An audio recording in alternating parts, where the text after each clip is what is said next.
Bonjour Monsieur Roubinet. Bonjour monsieur. Pourquoi Vinci Construction a tenu à être présent lors de cet événement pop-up organisé par la FRTP Occitanie?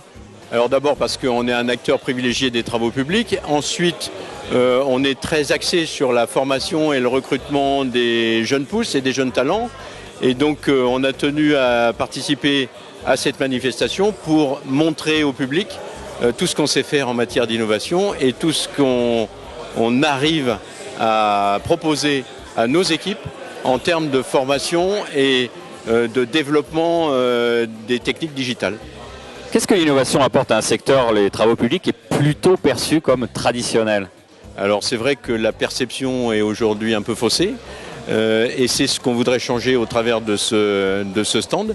C'est montrer que dans nos métiers, on a largement l'utilité des techniques digitales.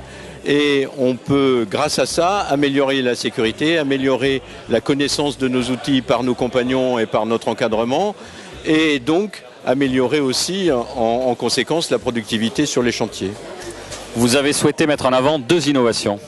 Alors effectivement, on a souhaité mettre en avant 2 innovations majeures dans notre groupe.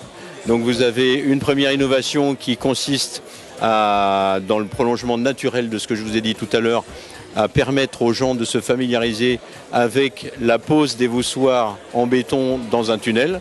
Et un deuxième outil, une deuxième démonstration qui permet à nos compagnons et à notre encadrement de découvrir le fonctionnement d'un coffrage élaboré et leur permettre de connaître toutes les issues, les moyens de sécurité et quels sont les outils à employer pour s'en servir comme il faut. Comment Vinci Construction voit le futur des travaux publics? Alors, évidemment que nous, on voit le futur en rose. Bon, ceci étant, il ne faut pas oublier qu'on est dans une période depuis longtemps en crise. On espère que la politique menée au travers de la loi des mobilités va ouvrir de grandes perspectives pour développer les infrastructures de génie civil. Et donc, on compte beaucoup là-dessus. Et j'ajouterais que localement, nous sommes évidemment présents sur les futurs grands travaux toulousains, notamment au travers de la 3e ligne du métro. Merci Monsieur Roubinet d'avoir répondu à nos questions. Eh bien, je vous en prie.